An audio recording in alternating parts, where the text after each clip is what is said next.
Good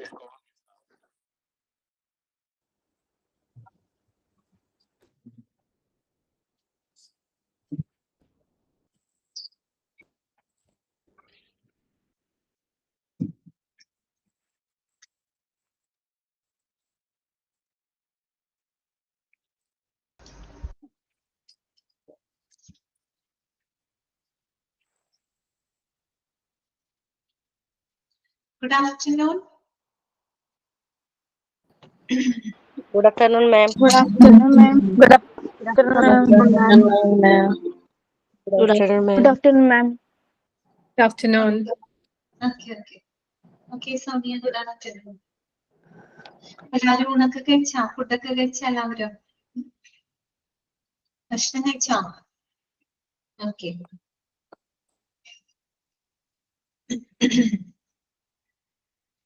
class ഉള്ളത് കാരണം കൊണ്ട് എല്ലാവരും നേരത്തെ ഫുഡ് കഴിക്കും, അങ്ങനെയാണോ? 1:30 കയറാന്ന് വെച്ചിട്ട് അങ്ങനെ ആയിരിക്കും അല്ലേ? ഓക്കെ. ഞാൻ കഴിച്ചു.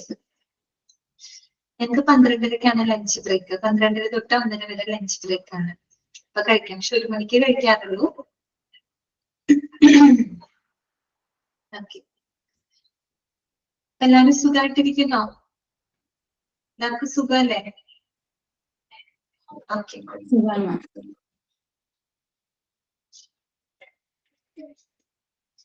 പിന്നെ വേറെ എന്തൊക്കെയുണ്ട് വിശേഷങ്ങൾ? നിങ്ങൾക്ക് പ്രത്യേകിച്ച് വിശേഷങ്ങളൊന്നും ഇല്ല അല്ലെ പറയാനായിട്ട്?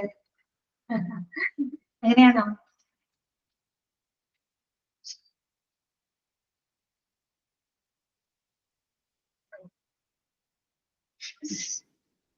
മോഡ്യൂൾ ഫസ്റ്റ് കംപ്ലീറ്റ് ആയിട്ടുള്ളല്ലോ, സെക്കൻഡ് സ്റ്റാർട്ട് ചെയ്യാം.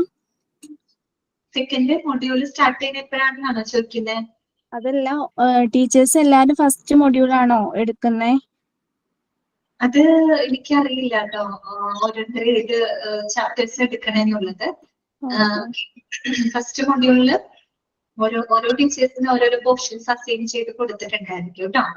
അപ്പൊ അതിനനുസരിച്ചിട്ടാണ് ക്ലാസ് എടുക്കുന്നത്. അപ്പോ എനിക്കറിയില്ല. ഓക്കെ, എന്തായാലും എന്റെ ഇന്ന് ഫസ്റ്റ് മൊഡ്യൂളിലെ ചാപ്റ്റേഴ്സ് കഴിഞ്ഞിട്ട് ഞാൻ സെക്കൻഡ് മൊഡ്യൂൾ ഇന്ന് സ്റ്റാർട്ട് ചെയ്യും കേട്ടോ. ഓക്കെ.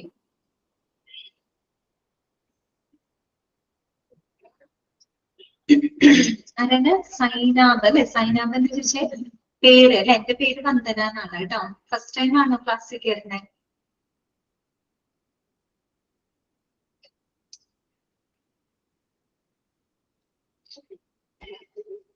ആണോ? ഓക്കെ ഓക്കെ, ശരി.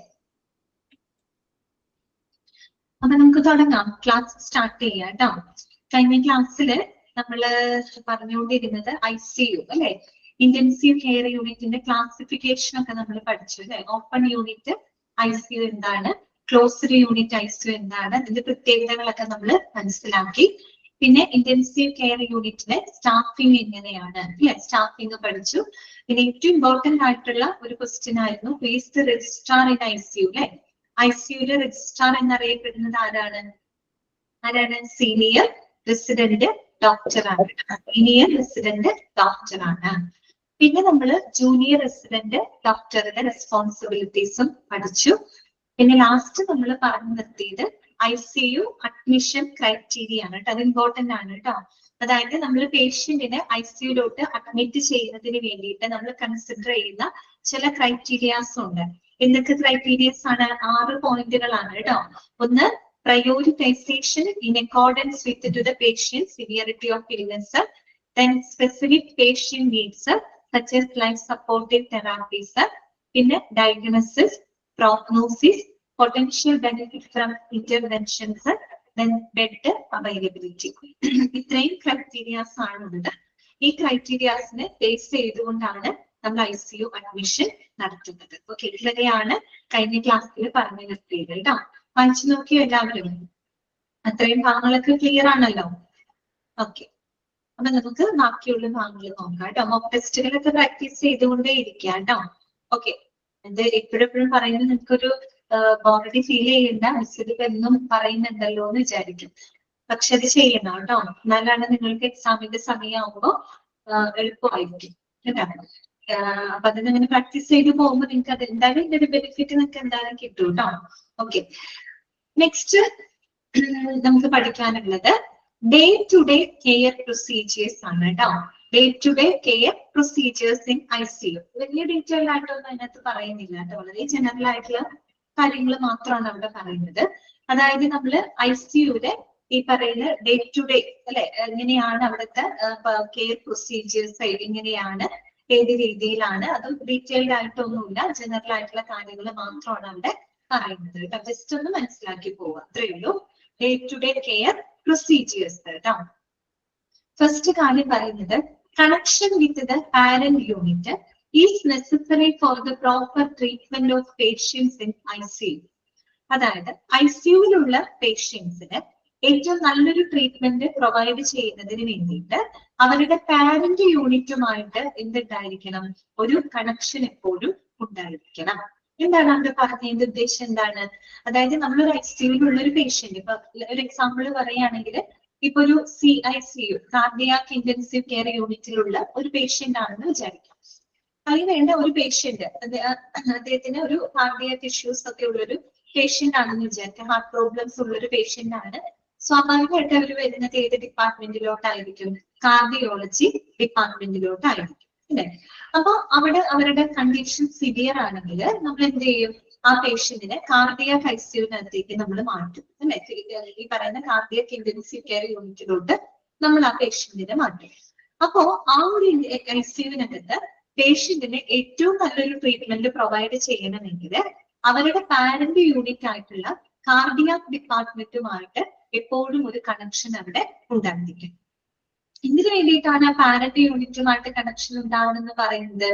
ഒന്ന്, ഈ പറയുന്ന പോലെ പേഷ്യന്റിന്റെ ഇൻഫർമേഷൻസുകൾ ഷെയർ ചെയ്യാനായിട്ട്, അതുപോലെ അവരുടെ ട്രീറ്റ്മെന്റ്സുകൾ കോർഡിനേറ്റ് ചെയ്യാനായിട്ട് അല്ലെ.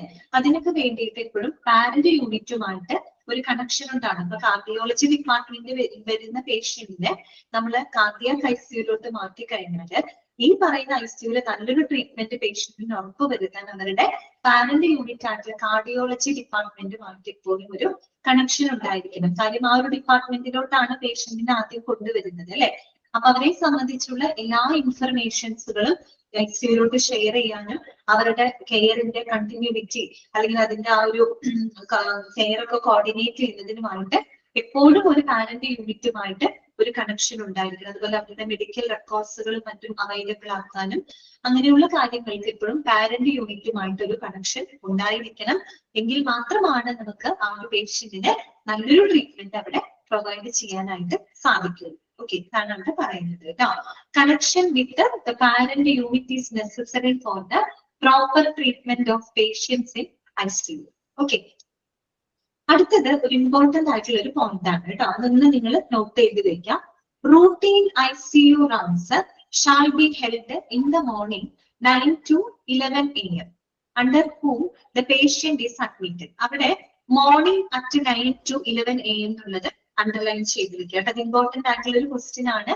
Routine ICU rounds shall be held in the morning at 9 to 11 AM underline ചെയ്ത് വെക്കാം. അതായത് സാധാരണയായിട്ട് ICU റൗണ്ട്സുകൾ നടക്കുന്നത് എപ്പോഴാണ്? മോർണിംഗിലാണ് കേട്ടോ. മോർണിംഗ് എപ്പോ തൊട്ടാണ്?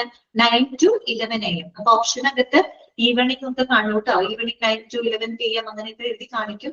അല്ലെങ്കിൽ മോർണിംഗ് വേറെ ഏതെങ്കിലും സമയങ്ങളൊക്കെ തരത്തിൽ പ്രത്യേകം നോട്ട് ചെയ്ത് വെക്കാം. ICU റൗണ്ട്സുകൾ സാധാരണയായിട്ട് നടക്കുന്നത് മോർണിംഗിലാണ്. മോർണിംഗ് എപ്പോഴാണ്? 9 to 11 AM സമയത്താണ് കേട്ടോ. ആ ഒരു സമയത്താണ് നടക്കുന്നത്. The main decision regarding treatments is taken in these rounds. അപ്പൊ രോഗിയെ സംബന്ധിക്കുന്ന ഏറ്റവും പ്രധാനപ്പെട്ട പല തീരുമാനങ്ങളും എടുക്കുന്നത് ഈ ഒരു റൗണ്ട്സിന്റെ സമയത്താണ്. ഓക്കെ, അടുത്ത പോയിന്റ് പറയുന്നത് എന്താണ്? The treatment initiated to patients is returned by the senior resident hosted in ICU and extensive care is given to the patient. അതായത് നമ്മള് ഈ ICUവിലുള്ള പേഷ്യൻസിന് ആരംഭിക്കുന്ന ചികിത്സകള് ആരാണ് അത് എഴുതുന്നത്? സീനിയർ റെസിഡന്റ് ഡോക്ടറാണ് കേട്ടോ. അതായത് ICUവിലുള്ള പേഷ്യൻസിന് അവർക്ക് ആരംഭിക്കുന്ന ചികിത്സകള് അത് എഴുതുന്നത് ആരാണ്? സീനിയർ റെസിഡന്റ് ഡോക്ടറാണ്. ഇദ്ദേഹമാണ് അവിടുത്തെ ICUവിൽ പോസ്റ്റ് ചെയ്തിട്ടുള്ള സീനിയർ റെസിഡന്റ് ഡോക്ടറാണ്. അപ്പൊ അതനുസരിച്ച് അവർക്ക് എക്സ്റ്റെൻസീവ് ആയിട്ടുള്ള പരിചരണങ്ങളും പേഷ്യന്റിന് പ്രൊവൈഡ് ചെയ്യും. ഇത് വലിയ കാര്യപ്പെട്ടതൊന്നും ഇതിനകത്ത് പറയുന്നില്ല കേട്ടോ. നിങ്ങൾ അവിടെ നോട്ട് ചെയ്ത് വെക്കേണ്ട പോയിന്റ് ഇത്രയേ ഉള്ളൂ. റൂട്ടീൻ ICU റൗണ്ട്സ് ഏത് സമയത്താണ് നടക്കുന്നത്? മോർണിംഗ് 9 to 11 AM സമയത്താണ് നടക്കുന്നത്. അതുപോലെ ICUയിലുള്ള പേഷ്യൻസിന് നല്ലൊരു ട്രീറ്റ്മെന്റ് ഉറപ്പുവരുത്താനായിട്ട് അതിന്റെ പാരന്റ് യൂണിറ്റുമായിട്ട് എപ്പോഴും ഒരു കണക്ഷൻ ഉണ്ടായിരിക്കണം. ഓക്കെ, ഇത്രയേ ഉള്ളൂ കേട്ടോ. ഓക്കെ അല്ലേ? മനസ്സിലായല്ലോ പറഞ്ഞ കാര്യങ്ങള്? സിമ്പിൾ ആണ് കേട്ടോ. നെക്സ്റ്റ് നമ്മൾ പഠിക്കുന്നത് ഡിസ്ചാർജ് പ്രൊസീജിയേഴ്സ് ആണ് കേട്ടോ. അതായത് ICUയിൽ പ്രവേശിപ്പിച്ച ഒരു പേഷ്യന്റിനെ ഡിസ്ചാർജ് ചെയ്യുന്നതുമായിട്ട് ബന്ധപ്പെട്ട പ്രൊസീജിയേഴ്സ് ആണ് അവിടെ പറയുന്നത്. അതിന് വലിയ ഡീറ്റെയിൽഡ് ആയിട്ടൊന്നും പറയുന്നില്ല കേട്ടോ. Discharge procedures. ഒന്നാമത് പറയുന്നത് patients who are recovered under study can be discharge. Of course നമുക്ക് തന്നെ അറിയാവുന്ന ഒരു കാര്യമാണ് അല്ലെ. ICUയിലുള്ള പേഷ്യന്റ് എന്ന് വെച്ചാൽ ഏറ്റവും ഗുരുതരമായിട്ടുള്ള ആരോഗ്യ പ്രശ്നങ്ങളുള്ള ആളുകളെയാണ് നമ്മൾ ICUയിൽ ട്രീറ്റ് ചെയ്യുന്നത്. അപ്പൊ അവര് റിക്കവർ ചെയ്ത് കഴിഞ്ഞാൽ അല്ലെങ്കിൽ അവരുടെ കണ്ടീഷൻ ഒന്ന് സ്റ്റേബിൾ ആയി കഴിഞ്ഞാൽ, സ്റ്റഡി ആയി കഴിഞ്ഞാൽ നമുക്ക് അവർ ICUയിൽ നിന്ന് എന്ത് ചെയ്യാം? ഡിസ്ചാർജ് ചെയ്യാം. ഓക്കെ, അതാണ് കേട്ടോ. Patients who are recovered and study can be discharged. Then രണ്ടാമത്തെ എന്താണ്? Patients in whom immediate threat is lessen but needs close observation can either be discharged to wards or in intermediate care areas depending on the need for ICU beds.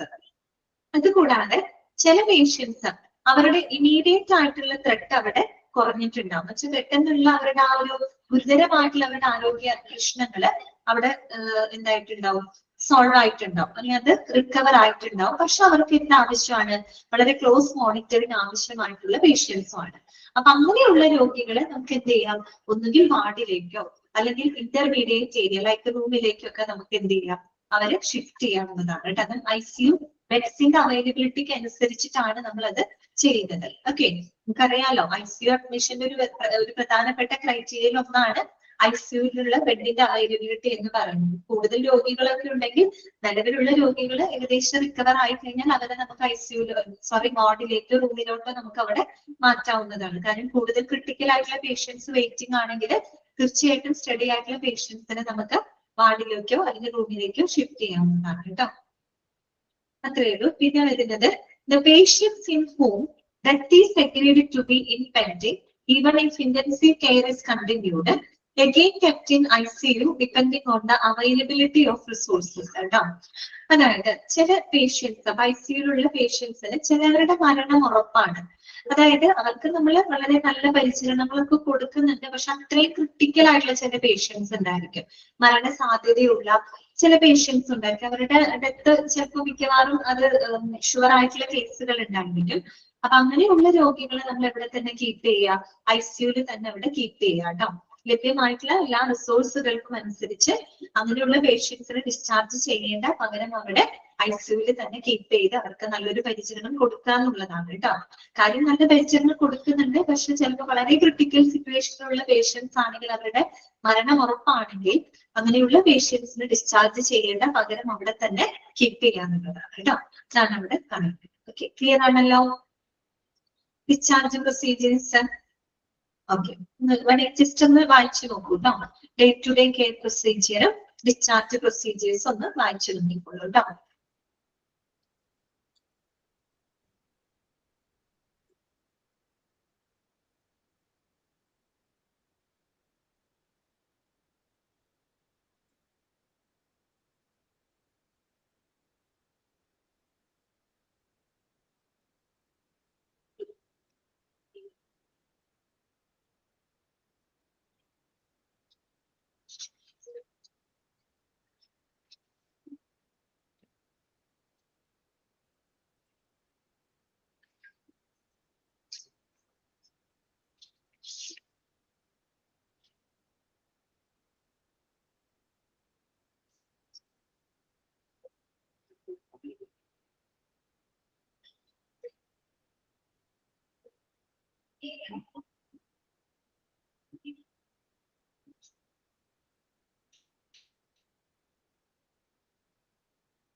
Okay, വായിച്ചു നോക്കിയല്ലോ.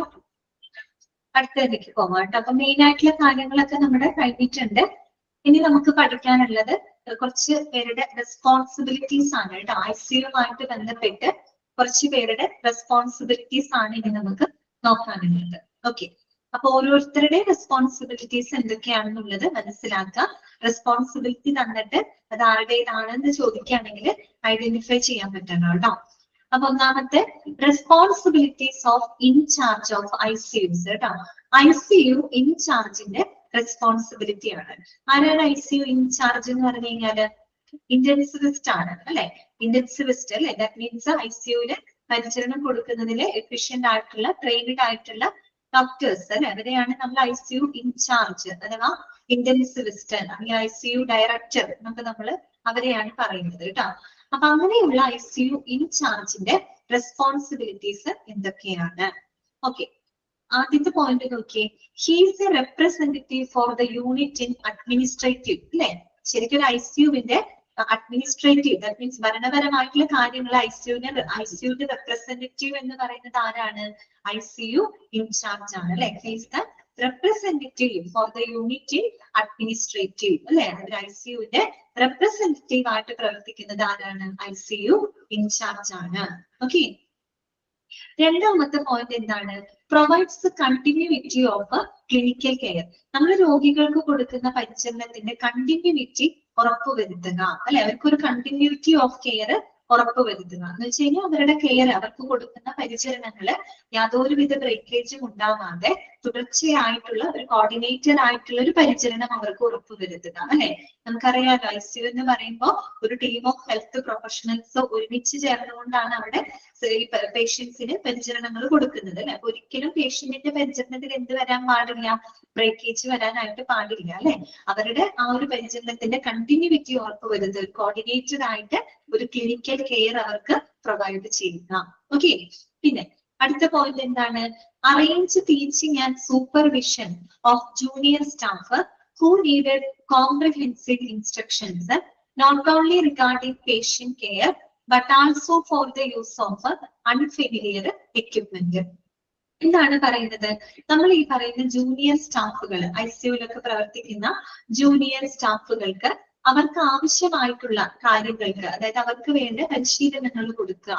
Okay, ആവശ്യമെങ്കിൽ അവർക്ക് വേണ്ട നിർദ്ദേശങ്ങൾ കൊടുക്കുക, അവർക്ക് വേണ്ട പരിശീലനങ്ങളും അതുപോലെ തന്നെ അവയർനെസ്സും കൊടുക്കുക. Junior staff, junior resident doctors ഒക്കെ ഉണ്ടാവാം, മറ്റ് ജൂനിയർ മെഡിക്കൽ സ്റ്റാഫുകളൊക്കെ ഉണ്ടാവാം. അപ്പൊ അവർക്ക് വേണ്ട മാർഗനിർദ്ദേശങ്ങൾ കൊടുക്കുക, അവരെ സൂപ്പർവൈസ് ചെയ്യാം, അവരെ അവയർനെസ്, അവരെ എഡ്യൂക്കേറ്റ് ചെയ്യുക മീൻസ് അവർക്ക് വേണ്ട പരിശീലനങ്ങളും അവയർനെസ്സും ഒക്കെ അവർക്ക് കൊടുക്കുക. ഇതിനു വേണ്ടിയിട്ടാണ് not only regarding patient care but also for the use of unfamiliar equipment അല്ലെ? പേഷ്യന്റിന്റെ പരിചരണത്തെ സംബന്ധിച്ച് മാത്രമല്ല ICU എക്യുപ്മെന്റ്സുകളൊക്കെ ഏതൊക്കെ ഇങ്ങനെയൊക്കെ ഹാൻഡിൽ ചെയ്യണം എന്നതിനെ പറ്റിയിട്ട് അവർക്ക് വേണ്ടത്ര നിർദ്ദേശങ്ങളും അതുപോലെ തന്നെ അവയർനെസ്സുകളും കൊടുക്കാനുള്ളതും ആരുടെ റെസ്പോൺസിബിലിറ്റി ആണ്? ICU ഇൻചാർജിന്റെ റെസ്പോൺസിബിലിറ്റി ആണ്. ഓക്കെ, ഇതാണ് അവിടെ പറയുന്നത് കേട്ടോ. അറേഞ്ച് ടീച്ചിങ് ആൻഡ് സൂപ്പർവിഷൻ, അവരെ മേൽനോട്ടം വഹിക്കുക അല്ലെ? Of junior staff who needed the comprehensive instructions not only regarding patient care but also for the use of unfamiliar equipment. അടുത്ത പോയിന്റ് ഇതാണ്. Is responsible for purchasing and servicing of ICU equipments. ICU equipmentകൾ purchase ചെയ്യാനും അതിന്റെ സർവീസിങ്ങിനും മറ്റും responsible ആയിട്ടുള്ള ഒരു വ്യക്തിയാണ് ICU in charge. എന്ന് വെച്ചാൽ അദ്ദേഹം നേരിട്ട് പോയി അത് ചെയ്യണമെന്നല്ല പറയുന്നത്. ICUവിൽ ആവശ്യമായിട്ടുള്ള എക്യുപ്മെന്റ്സുകൾ എന്തൊക്കെയാണ്, അതിന് എന്തൊക്കെ എക്യുപ്മെന്റ്സുകളുടെ ആവശ്യങ്ങളുണ്ട്, അതൊക്കെ കൃത്യമായിട്ട് നോക്കി അതിന് വേണ്ട പർച്ചേസിങ്ങും അതിന്റെ സർവീസിങ്ങിനെ പറ്റിയിട്ടൊക്കെ അറിയിക്കേണ്ടത് ആരാണ്? ICU ഇൻചാർജ് ആണ്.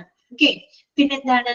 Should initiate the research and B recognised as an authority. should initiate research and be recognized as an authority. അതുപോലെ ICU സെന്റേർഡ് ആയിട്ടുള്ള ഗവേഷണങ്ങള് അല്ലെ, അത്തരം ഗവേഷണങ്ങള് പ്രത്യേകിച്ച് റിസർച്ചുകളൊക്കെ കണ്ടക്ട് ചെയ്യുക. എന്ന് വെച്ച് കഴിഞ്ഞാൽ റിസർച്ചിലൂടെ നമ്മൾ എന്താ ഉദ്ദേശിക്കുന്നത്?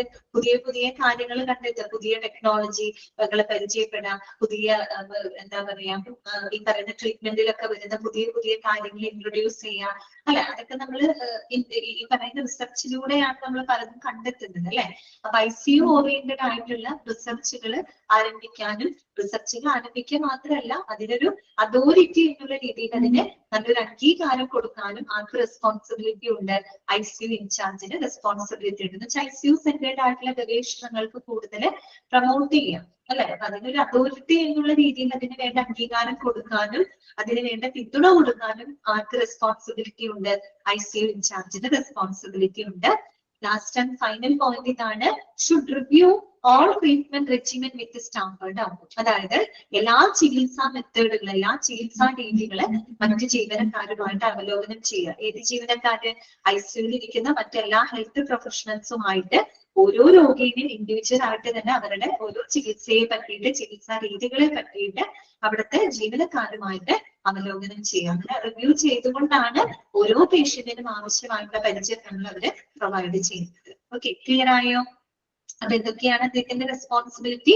ഒരു ICUവിന്റെ അഡ്മിനിസ്ട്രേറ്റീവ് തലത്തിൽ ഒരു ICUവിനെ റെപ്രസെന്റ് ചെയ്യുന്ന ഒരു വ്യക്തിയാണ്. അതുപോലെ പേഷ്യന്റിന് ഒരു കണ്ടിന്യൂറ്റി ഓഫ് ക്ലിനിക്കൽ കെയർ ഉറപ്പുവരുത്തുന്നു. ജൂനിയർ സ്റ്റാഫുകൾക്ക് പേഷ്യന്റിന്റെ കെയറിങ്ങിന് വേണ്ടി മാത്രമല്ല ICUവിലെ എക്യുപ്മെന്റ്സുകൾ ഹാൻഡിൽ ചെയ്യുന്നതിനും ആവശ്യമായിട്ടുള്ള നിർദ്ദേശങ്ങൾ കൊടുക്കുക, അവർക്ക് വേണ്ട അവയർനെസ് പ്രൊവൈഡ് ചെയ്യുക. അതുപോലെ ICU എക്യുപ്മെന്റ്സുകൾ പർച്ചേസ് ചെയ്യുന്നതിനും സർവീസ് ചെയ്യുന്നതിനും റെസ്പോൺസിബിലിറ്റി ഉണ്ട്. ICU സെന്റേഡ് ആയിട്ടുള്ള ഗവേഷണങ്ങൾ പ്രോത്സാഹിപ്പിക്കുക, അതിന് അതോറിറ്റി എന്നുള്ള രീതിയിൽ അംഗീകാരം കൊടുക്കുക.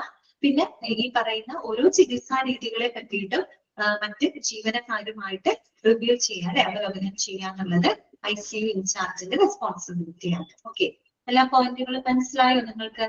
ഓക്കെ ആണോ? ക്ലിയർ അല്ലേ? വേണമെങ്കിൽ ഒന്ന് വായിച്ചു നോക്കുക കേട്ടോ. നമ്മൾ ഓരോരുത്തരുടെ റെസ്പോൺസിബിലിറ്റി വരുമ്പോൾ അങ്ങോട്ടും ഇങ്ങോട്ടും മാറിപ്പോകരുത് കേട്ടോ. അപ്പൊ നമ്മൾ പഠിച്ചത് ICU ഇൻചാർജിന്റെ റെസ്പോൺസിബിലിറ്റി ആണ്.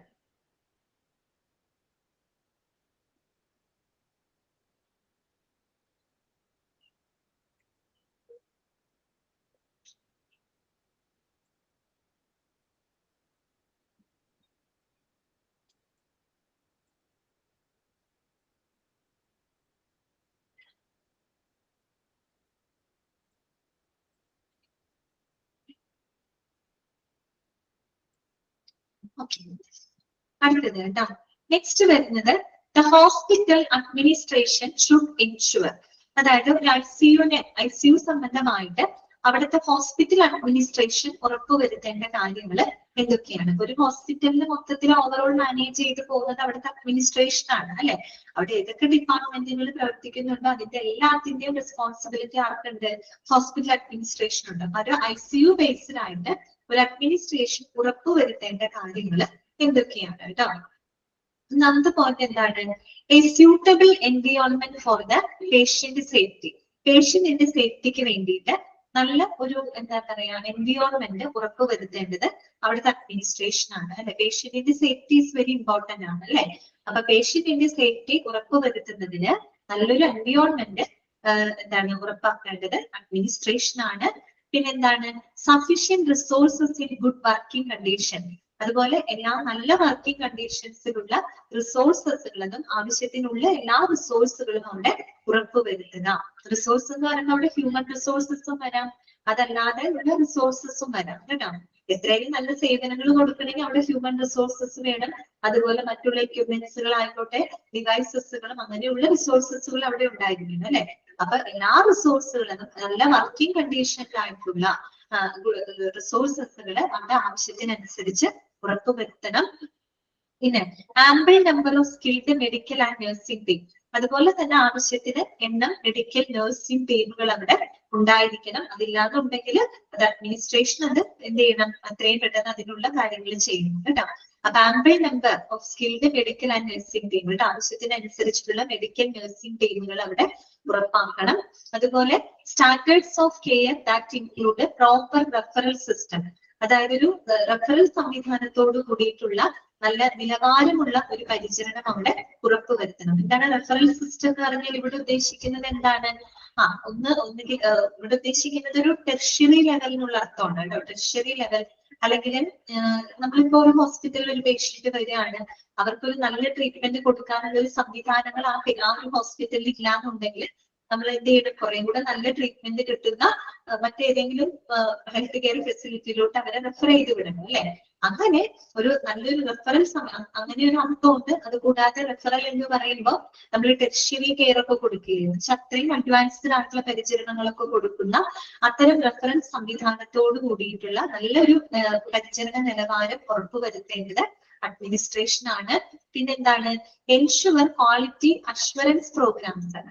അതുപോലെ നമ്മൾ പേഷ്യൻസിന് കൊടുക്കുന്ന സേവനങ്ങളില് ആ ക്വാളിറ്റി ഉറപ്പുവരുത്തുന്നതിന് വേണ്ടിയിട്ടുള്ള എല്ലാ പ്രോഗ്രാംസുകളും അവിടെ ഉണ്ടായിരിക്കണം. എന്നുവെച്ചാൽ അവർക്ക് കൊടുക്കുന്ന സേവനങ്ങൾ ഏറ്റവും നല്ല ക്വാളിറ്റി ഉള്ള സർവീസസുകൾ അവർക്ക് കൊടുക്കാനുള്ള പ്രോഗ്രാംസ്, അതായത് ക്വാളിറ്റി അഷ്വർ ചെയ്യുന്നതിന് വേണ്ടിയിട്ടുള്ള പ്രോഗ്രാംസുകൾ അവിടെ ഉണ്ടായിരിക്കണം. അത് ഉറപ്പുവരുത്തണം. പിന്നെ proper policy for the admission discharge procedure.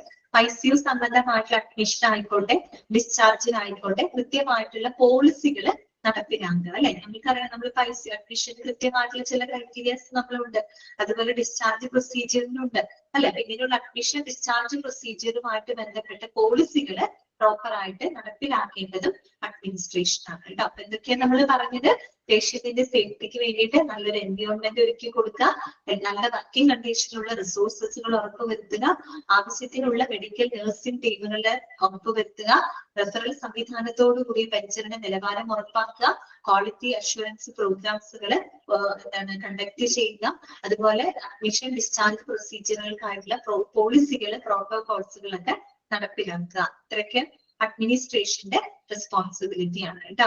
Okay, clear ആണോ?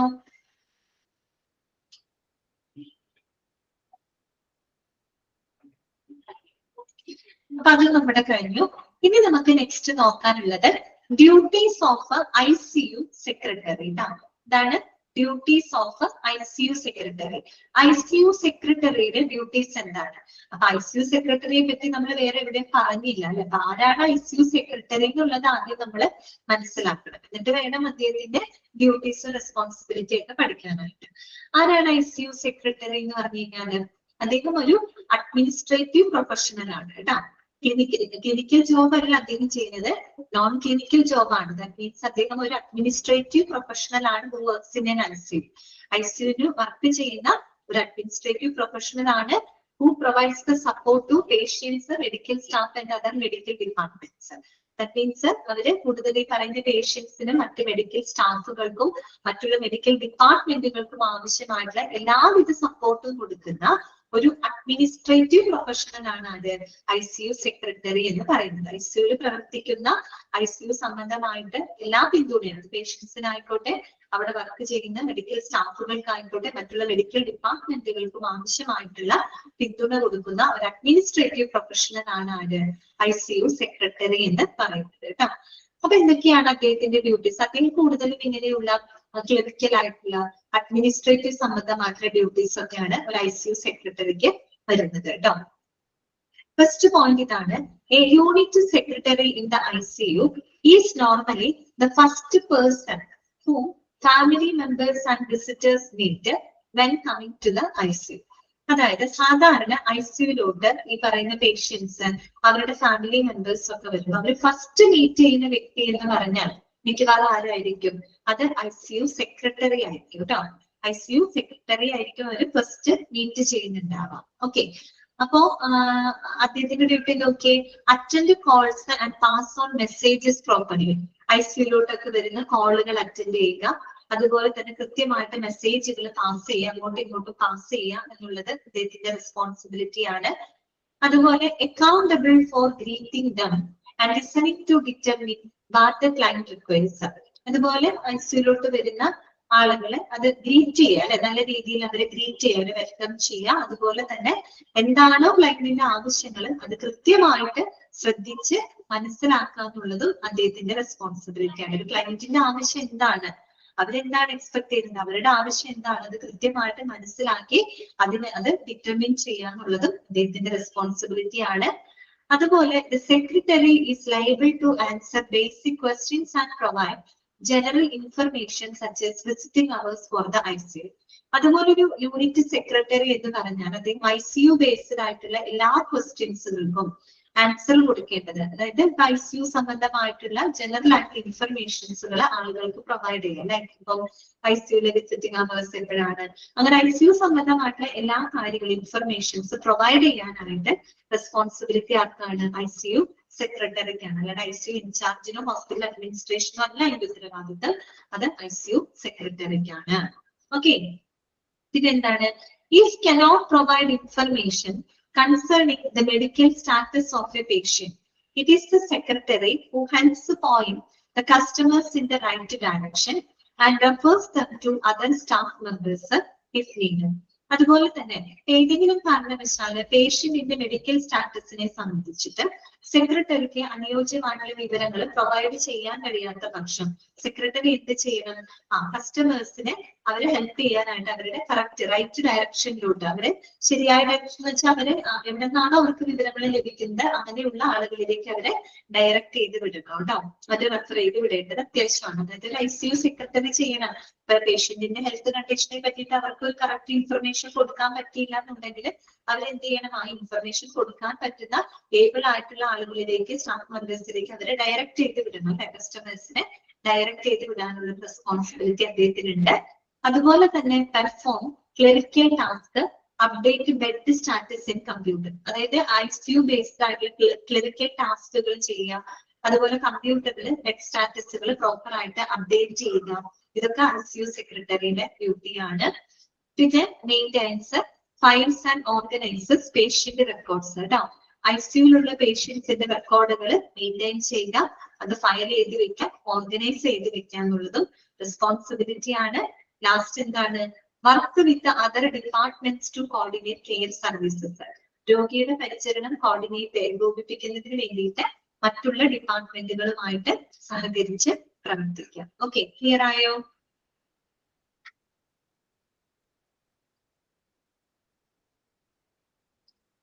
ഓക്കെ ആണോ? ഓക്കെ, അപ്പൊ ഒന്ന് വായിച്ചു നോക്കി, എത്രയും ഭാഗങ്ങളൊന്ന് വായിച്ചു നോക്കി.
അപ്പൊ അതോട് കൂടിയിട്ട് നമ്മുടെ ICU എന്ന് പറയുന്ന ആ ഒരു ചാപ്റ്റർ അവിടെ അവസാനിക്കുകയാണ് കേട്ടോ.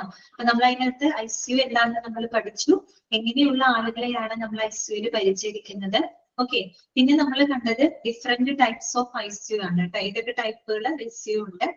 ഓക്കെ, അപ്പൊ അതിനകത്ത് CBTS ICU ഒക്കെ ഇമ്പോർട്ടൻറ്റ്. പിന്നെ നമ്മൾ ICUവിനെ അതിന്റെ ഓർഗനൈസേഷണൽ സ്ട്രക്ചറിനെ ബേസ് ചെയ്തിട്ട് രണ്ടായിട്ട് നമ്മൾ ക്ലാസിഫൈ ചെയ്തു അല്ലെ. ഏതൊക്കെയാണ്? ക്ലോസ്ഡ് യൂണിറ്റ് ICU, അതുപോലെ തന്നെ ഓപ്പൺ യൂണിറ്റ് ICU. അപ്പൊ അതിൽ ഓരോന്നിന്റെയും റെസ്പോൺസിബിലിറ്റി ആരൊക്കെയാണെന്നുള്ളത് കൃത്യമായിട്ട് നോട്ട് ചെയ്ത് വെക്കണം കേട്ടോ. ഓക്കെ, ക്ലോസ്ഡ് യൂണിറ്റ് ICU എന്ന് പറയുമ്പോൾ അവിടെ ICU ഇൻചാർജിനാണ് മേജർ റോൾ വരുന്നത്. അത് തന്നെയാണ് ഏറ്റവും ബെറ്റർ ആയിട്ടുള്ള യൂണിറ്റ് കേട്ടോ. അതേസമയം ഓപ്പൺ യൂണിറ്റ് ICU എന്ന് പറയുമ്പോൾ അറ്റൻഡിങ് ഫിസിഷ്യൻസിനാണ് അവിടെ കൂടുതൽ റോള് വരുന്നത്. ആർക്ക് വലിയ റോൾ വരുന്നില്ല? ഇന്റൻസിവിസ്റ്റിന് വലിയ റോൾ അവിടെ വരുന്നില്ല. ഓക്കെ, പിന്നെ നമ്മൾ ICUവിന്റെ സ്റ്റാഫിംഗ് കണ്ടു. അവിടെ പ്രത്യേകം നോട്ട് ചെയ്യണം കേട്ടോ. ICUവിലെ nurse to patient ratio എത്രയാണ്? 1:1 അഥവാ 1:2 ആണ് കേട്ടോ. അതുപോലെ രജിസ്ട്രാർ ഇൻ ICU. ആരാണ് ICU രജിസ്ട്രാർ എന്ന് പറയുന്നത്? സീനിയർ റെസിഡന്റ് ഡോക്ടർ ആണ്. അതുപോലെ ജൂനിയർ റെസിഡന്റ് ഡോക്ടറുടെ ഉത്തരവാദിത്വം എന്താണ് അത് നോക്കി വെക്കാം. പിന്നെ ഏറ്റവും ഇമ്പോർട്ടന്റ് ആയിട്ടുള്ള ഒരു പോയിന്റ് ആണ് ICU അഡ്മിഷൻ ക്രൈറ്റീരിയ കേട്ടോ. 6 പോയിന്റുകൾ അവിടെ പഠിച്ചിട്ടുണ്ട്. അത് 6ഉം ഇമ്പോർട്ടന്റ് ആണ്. പിന്നെ ICU റൗണ്ട്സുകൾ ഏത് സമയത്താണ് നടക്കുന്നത്? മോർണിംഗിലാണ് 9 to 11 AM. പിന്നെ ഓരോരുത്തരുടെ റെസ്പോൺസിബിലിറ്റി കേട്ടോ.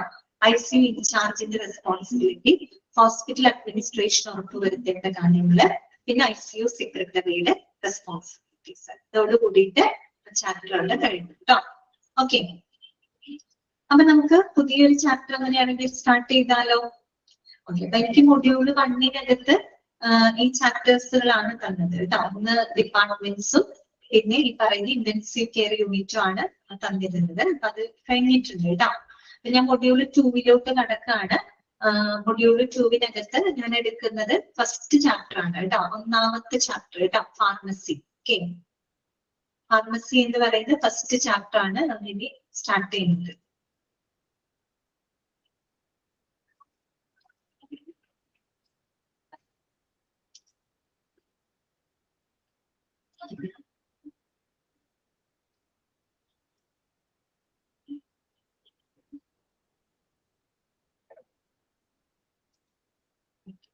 ഞാൻ പറഞ്ഞിരുന്നു ഡിപ്പാർട്ട്മെന്റ് ഒക്കെ പഠിക്കുന്ന സമയത്ത് ഞാൻ പറഞ്ഞു നമ്മളിവിടെ പഠിക്കുന്ന ഓരോ സപ്പോർട്ടീവ് ഡിപ്പാർട്ട്മെന്റുകളും പ്രത്യേകം ചാപ്റ്ററുകളായിട്ട് നമ്മൾ ഡിസ്കസ് ചെയ്യുന്നു പറഞ്ഞു അല്ലെ. ഓക്കെ, അങ്ങനെയാണെങ്കിൽ ഫാർമസി എന്ന് പറയുന്നത് ഏത് ഡിപ്പാർട്ട്മെന്റിനകത്ത് വരുന്നതാണ്? നിങ്ങളൊന്ന് പറഞ്ഞേ. മെഡിക്കൽ ഡിപ്പാർട്ട്മെന്റ് ആണോ, അതോ സപ്പോർട്ടീവ് ഡിപ്പാർട്ട്മെന്റ് ആണോ, അഡ്മിനിസ്ട്രേറ്റീവ് ഡിപ്പാർട്ട്മെന്റ് ആണോ? ഏതിനകത്താണ് വരുന്നത് ഫാർമസി? ഫാർമസി ഏത് വിഭാഗത്തിലാണ് വരുന്നത്? മെഡിക്കൽ ഡിപ്പാർട്ട്മെന്റ് ആണ് അല്ല. ഓക്കെ, അപ്പൊ ആതിര കറക്റ്റ് ആണ് കേട്ടോ. സപ്പോർട്ടീവ് ഡിപ്പാർട്ട്മെന്റിനകത്താണ് വരുന്നത് കേട്ടോ. ഓക്കെ, വൃന്ദ സപ്പോർട്ടീവ് ആണ്, ബിന്ദുജ സപ്പോർട്ടീവ് ഡിപ്പാർട്ട്മെന്റ്. ഓക്കെ, 1-2 പേര് മെഡിക്കൽ ഡിപ്പാർട്ട്മെന്റ് എന്ന് പറഞ്ഞു. അത് ഞാൻ പറഞ്ഞു കേട്ടോ, അത് ശ്രദ്ധിക്കണം. മെഡിക്കൽ ഡിപ്പാർട്ട്മെന്റുകള്, സപ്പോർട്ടീവ് ഡിപ്പാർട്ട്മെന്റ്, അഡ്മിനിസ്ട്രേറ്റീവ് ഡിപ്പാർട്ട്മെന്റുകൾ കേട്ടോ. ഓക്കെ, അപ്പോ സപ്പോർട്ടീവ് ഡിപ്പാർട്ട്മെന്റിനകത്ത് വരുന്ന ഒന്നാണ് ഫാർമസി എന്ന് പറയുന്നത്. അപ്പോ നമ്മൾ ഈ ചാപ്റ്റർ ഡീറ്റെയിൽഡ് ആയിട്ട് പഠിക്കുന്നുണ്ട് കേട്ടോ. ഭയങ്കര ഡീറ്റെയിൽ അല്ല എങ്കിലും ഫാർമസി എന്താണ്, ഫാർമസിയുടെ പ്രധാനപ്പെട്ട ഫങ്ഷൻസുകള്, പിന്നെ അതിന്റെ ഒബ്ജക്റ്റീവ്സുകള്, ലക്ഷ്യങ്ങള്, പിന്നെ ഒരു നല്ലൊരു ഫാർമസിക്ക് ഉണ്ടായിരിക്കേണ്ട അടിസ്ഥാന സൗകര്യങ്ങള് എന്തൊക്കെയാണ്, പിന്നെ ഫാർമസിസ്റ്റുകളുമായിട്ട് ബന്ധപ്പെട്ട കുറച്ച് അവരുടെ ക്വാളിഫിക്കേഷനും, പിന്നെ അവരുടെ ഒരു ഫ്ലോ ചാർട്ട്, ദാറ്റ് മീൻസ് ആ ഒരു ഫാർമസിയിൽ ഒരു സ്റ്റാഫിങ്ങിനെ പറ്റിയിട്ടൊക്കെ നമുക്ക് പഠിക്കാനായിട്ടുണ്ട്. നമ്മൾ ICU സ്റ്റാഫിങ് പഠിച്ചില്ലേ, അതുപോലെ ഫാർമസിയിലെ സ്റ്റാഫിങ്ങിനെ പറ്റി പഠിക്കാനുണ്ട്. പിന്നെ നമ്മൾ ഒരു ഫാർമസിയുടെ കാര്യം പറയുമ്പോൾ നമ്മൾ ഈ മരുന്നുകൾ എങ്ങനെയാണ് ഓർഡർ കൊടുക്കുന്നത്, മരുന്നുകൾ നമ്മൾ ഓർഡർ കൊടുത്ത് നമ്മൾ ഓർഡർ ചെയ്യുമ്പോൾ അവിടെ ശ്രദ്ധിക്കേണ്ട ചില കാര്യങ്ങള്. പിന്നെ പല ടൈപ്പ് ഓഫ് ഡ്രഗ്സുകൾ ഉണ്ട്. ജനറൽ ഡ്രഗ്സ് ഉണ്ട്, നാർക്കോട്ടിക് ഡ്രഗ്സ് ഉണ്ട്, കോൾഡ് സ്റ്റോറേജ് ഡ്രഗ്സ് ഉണ്ട്, ഹൈലി ഇൻഫ്ലേമബിൾ ആയിട്ടുള്ള ഡ്രഗ്സുകൾ ഉണ്ട്. അങ്ങനെ ഡിഫറെന്റ് ടൈപ്സ് ഓഫ് ഡ്രഗ്സുകൾ നമ്മൾ പരിചയപ്പെടുന്നുണ്ട്. പിന്നെ അത് എങ്ങനെയൊക്കെയാണ് സ്റ്റോർ ചെയ്യേണ്ടത്, എല്ലാത്തിന്റെയും സ്റ്റോറേജ് ഒരുപോലെയല്ല കേട്ടോ, വ്യത്യാസമുണ്ട്. ഓരോ ടൈപ്പുകളും ഓരോ രീതിയിലാണ് നമ്മൾ എന്ത് ചെയ്ത് വെച്ചിരിക്കുന്നത്.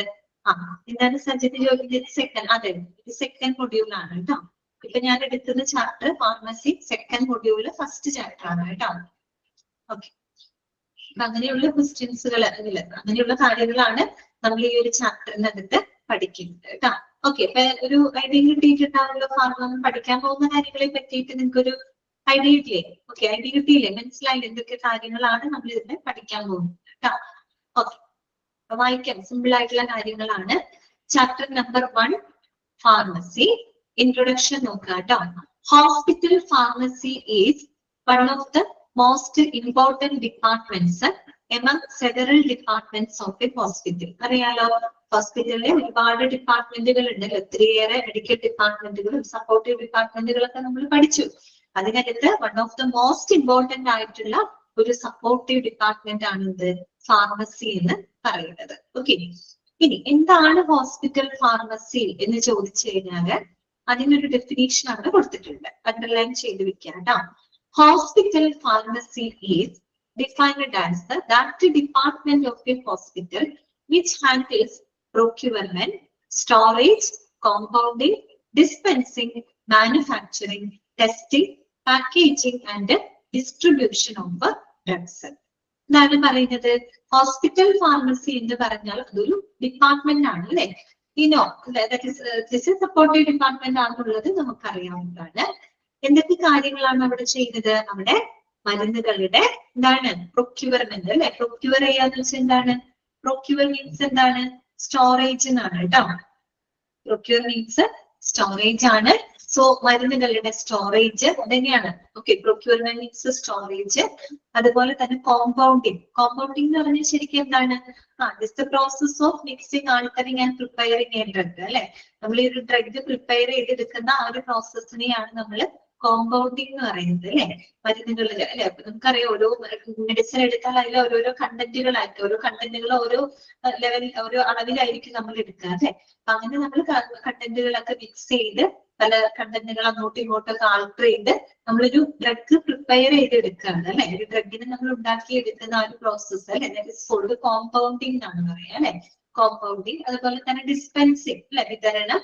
പിന്നെ നിർമ്മാണം അല്ലെ, മാനുഫാക്ചറിങ്. പിന്നെ അതിന്റെ ടെസ്റ്റിങ്, ദെൻ അതിന്റെ പാക്കേജിങ്, പിന്നെ എന്താണ് അതിന്റെ ഡിസ്ട്രിബ്യൂഷൻ ഉൾപ്പെടെയുള്ള കാര്യങ്ങൾ ഹാൻഡിൽ ചെയ്യുന്ന one of the department in hospital, that is called hospital pharmacy. Okay, അപ്പൊ മരുന്നുകളുടെ സംഭരണം, വിതരണം, കോമ്പൗണ്ടിങ്, അതുപോലെ തന്നെ ടെസ്റ്റിങ്, പാക്കിങ്, ഇതെല്ലാം കൈകാര്യം ചെയ്യുന്ന ഡിപ്പാർട്ട്മെന്റ് ആണ് ഫാർമസി എന്ന് പറയുന്നത്. ഓക്കെ, മൂന്നാമത് പറയുന്നത് എന്തൊക്കെ? It is also related to the education and research in pharmaceutical services.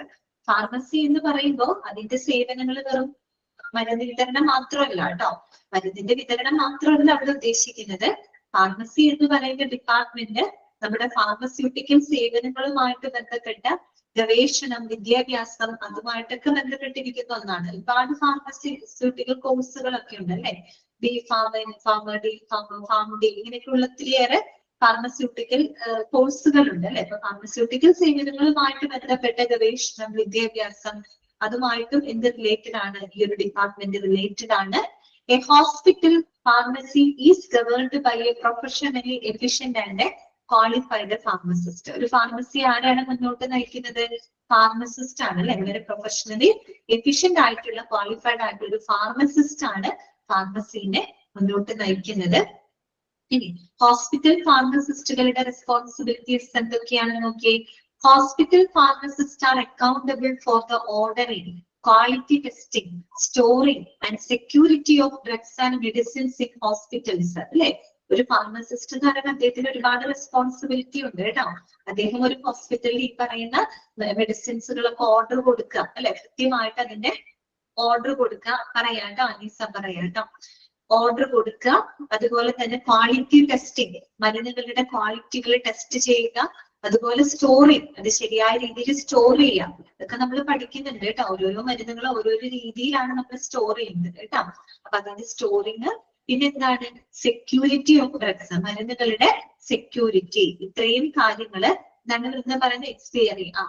Expiry കാര്യങ്ങള് അല്ലെ. ഒരു മരുന്നിന്റെ സേഫ്റ്റി എന്ന് പറയുന്നത് അതാണ് അല്ലെ. എക്സ്പയറി ഡേറ്റ് ഒക്കെ കഴിഞ്ഞ മരുന്നുകളാണെങ്കിൽ ഒരിക്കലും സെൻഡ് ചെയ്യാനായിട്ട് പാടില്ല അല്ലെ. അപ്പൊ മരുന്നുകളുടെ സെക്യൂരിറ്റി, ഇതെല്ലാം തന്നെ ഉറപ്പുവരുത്തുന്നതിന് റെസ്പോൺസിബിൾ ആയിട്ടുള്ള ഒരു വ്യക്തിയാണ് അല്ലെ ഫാർമസിസ്റ്റ് എന്ന് പറയുന്നത്. They must also make sure an adequate supply of medicine. അതുപോലെ ആവശ്യത്തിനനുസരിച്ച് മരുന്നുകളുടെ വിതരണം ഉറപ്പാക്കുന്നതും ഫാർമസിസ്റ്റ് ആണ് അല്ലെ. നമ്മളെപ്പോഴും മരുന്നുകൾ കൃത്യമായിട്ട് സ്റ്റോക്ക് ചെയ്ത് വെക്കണം അല്ലെ. അതും ഓരോ പേഷ്യൻസിന്റെ ഡിമാൻഡുകൾ, ആശുപത്രിയുടെ ഡിമാൻഡുകൾക്ക് അനുസരിച്ച് കൃത്യമായിട്ടുള്ള സ്റ്റോക്ക് നമ്മൾ അവിടെ കീപ്പ് ചെയ്ത് പോകണം. ഒരിക്കലും നമ്മൾ മരുന്നുകൾ സ്റ്റോക്ക് ഔട്ട് ആവുന്ന സാഹചര്യങ്ങളൊന്നും ഉണ്ടാവാനായിട്ട് പാടില്ല. ആ രീതിയിൽ മരുന്നുകളുടെ സപ്ലൈ, വിതരണം ഉറപ്പാക്കുന്നതും അത് തന്നെയാണ് ഫാർമസിസ്റ്റ് ആണ്. വലിയ കാര്യങ്ങളൊന്നും പറയുന്നില്ല കേട്ടോ. സിമ്പിൾ ആയിട്ടുള്ള കാര്യമാണ്. അനീസ് എന്താ ചോദിച്ചേ? രണ്ടാമത്തെ പോയിന്റ് ആണോ? രണ്ടാമത്തെ പോയിന്റ് എന്താണ് ഫാർമസി എന്നുള്ളതിന്റെ ഡെഫിനേഷൻ ആണ് അവിടെ കൊടുത്തിരിക്കുന്നത് കേട്ടോ. Hospital pharmacy is defined as that department of hospital which handles procurement, storage, compounding, dispensing, manufacturing, testing, packaging and distribution of drugs. എന്തൊക്കെ കാര്യങ്ങൾ അവർ ചെയ്യുന്നത്? മരുന്നുകളുടെ സംഭരണം അല്ലെ, പ്രൊക്യൂർമെന്റ്, അതിന്റെയാണ് സ്റ്റോറേജ് കേട്ടോ. പിന്നെന്താണ്? കോമ്പൗണ്ടിങ്. കോമ്പൗണ്ട് ചെയ്യാന്ന് വെച്ചാൽ എന്താണ്? മരുന്നുകളിലൊക്കെ നമ്മൾ ഈ പറയുന്ന മരുന്നുകളൊക്കെ, ഈ പറയുന്ന കണ്ടന്റുകളൊക്കെ മിക്സ് ചെയ്ത് നമ്മളൊരു ഡ്രഗ്, ഒരു മരുന്ന് ഉണ്ടാക്കിയെടുക്കുന്ന പ്രോസസ്സർ, അതിന് കോമ്പൗണ്ടിങ് എന്നാണ് നമ്മൾ പറയാ. അതുപോലെ ഡിസ്പെൻസിങ്, വിതരണം, മരുന്നുകളുടെ വിതരണം, അതിന്റെ നിർമ്മാണം, അതിന്റെ ടെസ്റ്റുകൾ, അതിന്റെ പാക്കേജിങ്, ഡിസ്ട്രിബ്യൂഷൻ, ഇതെല്ലാം കൈകാര്യം ചെയ്യുന്ന ഹോസ്പിറ്റലിലെ ഡിപ്പാർട്ട്മെന്റ് ഏതാണ്? ഫാർമസിയാണ്. ഓക്കെ, നമ്മൾ പെട്ടെന്ന് കേൾക്കുമ്പോൾ ഫാർമസിയിൽ കേൾക്കുമ്പോൾ മരുന്ന് വിതരണം ചെയ്യുന്ന ഒരു ഡിപ്പാർട്ട്മെന്റ് അങ്ങനെ മാത്രമേ ചിന്തിക്കുള്ളൂ. പക്ഷെ അത് മാത്രമല്ല ഒരുപാട് കാര്യങ്ങൾ അത് ചെയ്യുന്നുണ്ട് കേട്ടോ. മരുന്നുകളുടെ ചില ഫാർമസിയിലെ മരുന്നുകൾ നമ്മൾ മാനുഫാക്ചർ ചെയ്യുന്നുണ്ട്. ഓക്കെ, പിന്നെ അതിന്റെ ക്വാളിറ്റി ടെസ്റ്റ് ചെയ്യണം, അതിന്റെ പാക്കേജിങ് നോക്കണം, പിന്നെ അത് ശരിയായ രീതിയിൽ ഡിസ്ട്രിബ്യൂട്ട് ചെയ്യണം. ഇതൊക്കെ ഫാർമസിയുടെ പ്രവർത്തനങ്ങളാണ്. ഓക്കെ, ക്ലിയർ ആയോ? ഓക്കെ അല്ലേ? വായിച്ചു നോക്കി, ഇൻട്രൊഡക്ഷൻ വായിച്ചു നോക്കി.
അത്രയേ ഉള്ളൂ കേട്ടോ. ഇനി നമുക്ക് നോക്കാനുള്ളത് ഫങ്ഷൻസ് ആണ് കേട്ടോ. Functions of hospital pharmacy. ഒരു ഹോസ്പിറ്റൽ ഫാർമസിയുടെ ഫങ്ഷൻസ്, പ്രവർത്തനങ്ങൾ എന്തൊക്കെയാണ് കേട്ടോ. എന്താണ് അന്വേഷിക്കാൻ എന്തെങ്കിലും ഡൗട്ട് ഉണ്ടോ?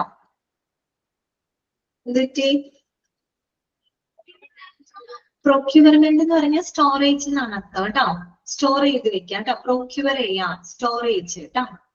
സ്റ്റോർ ചെയ്ത് വെക്കാം, സംഭരിച്ച് വെക്കാം കേട്ടോ. ഓക്കെ,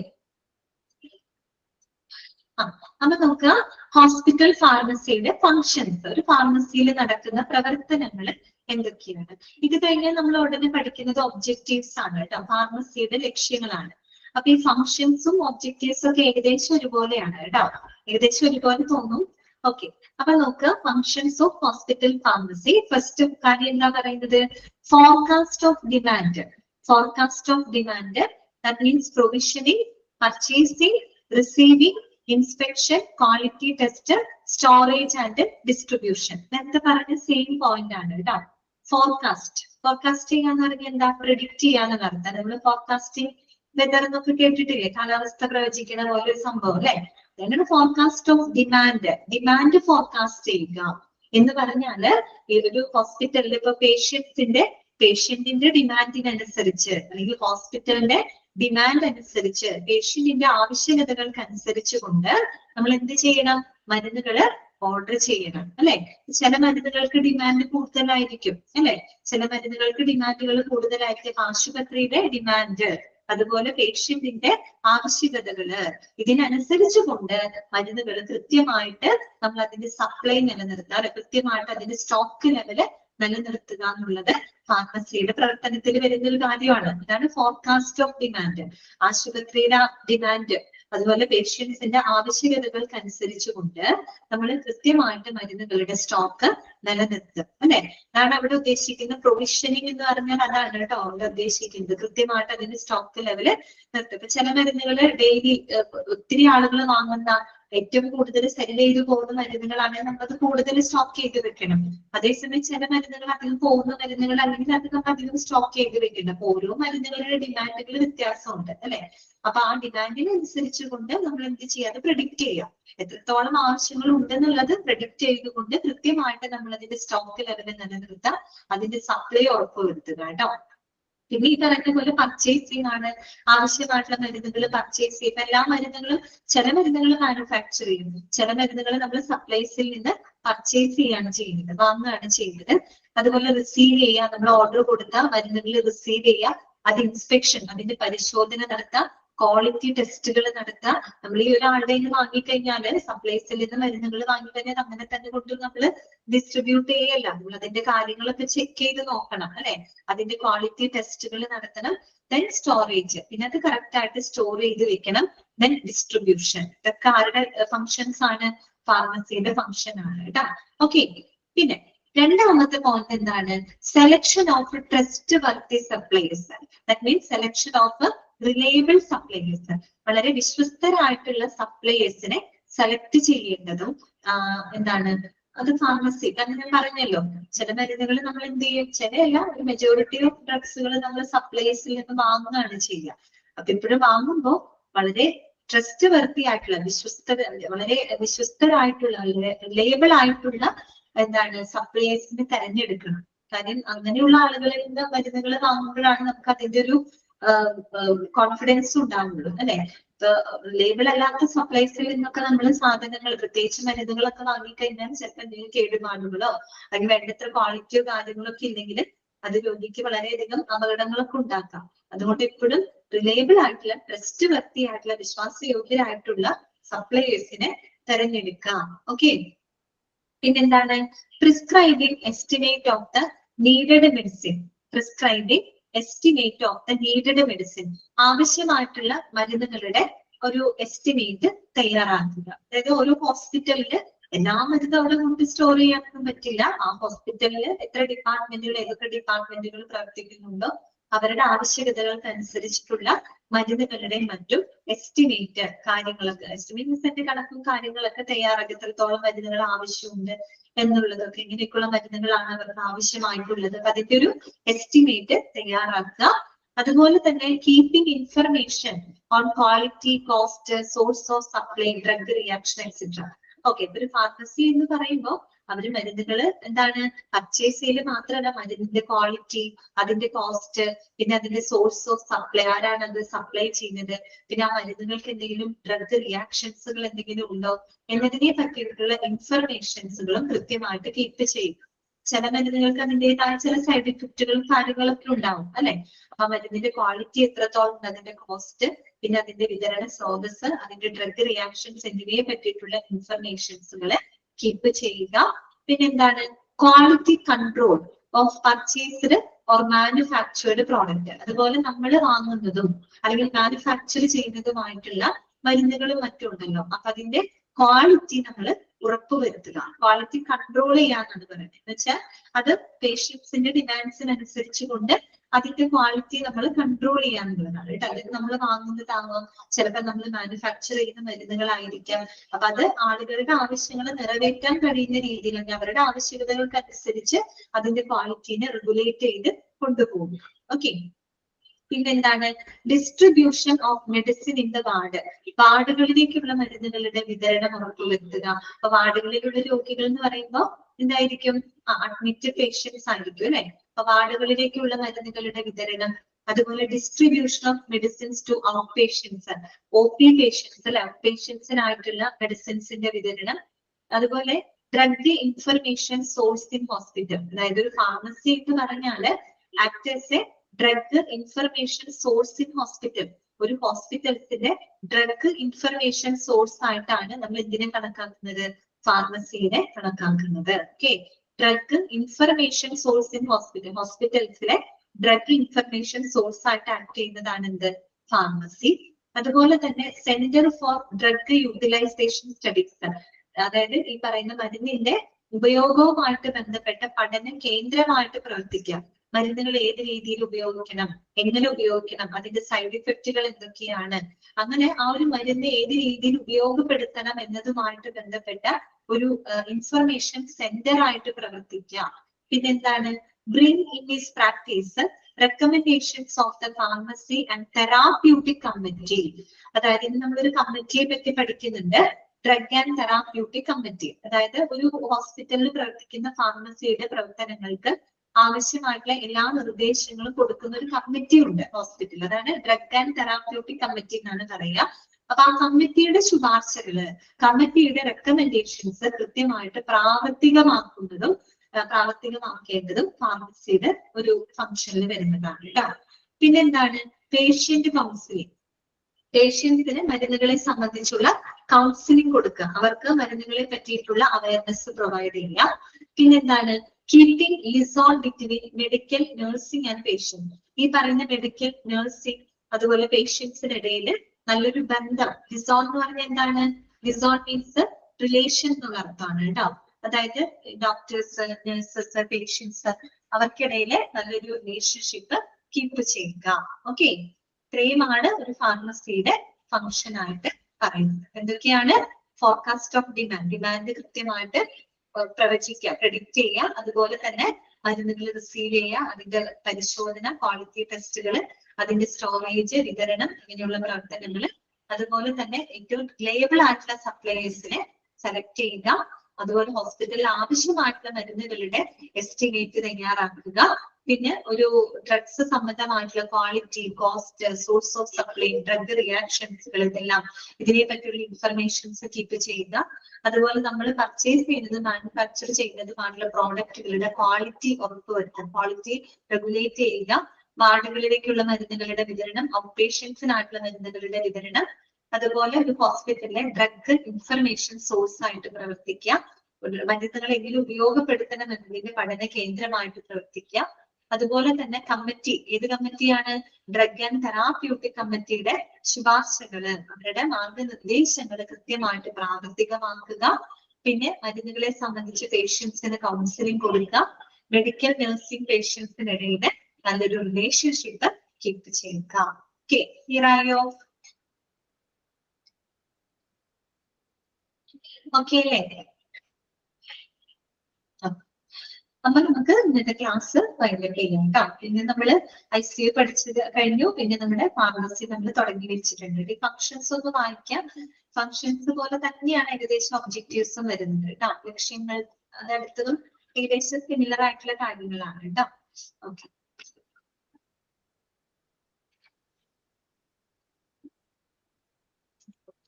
അൺമ്യൂട്ട് ചെയ്യാണ് കേട്ടോ. ഇന്നത്തെ ക്ലാസ്സിൽ നിങ്ങൾക്ക് എന്തെങ്കിലും ഡൗട്ട്സുകളൊക്കെ ഉണ്ടെങ്കിൽ ചോദിക്കുക കേട്ടോ.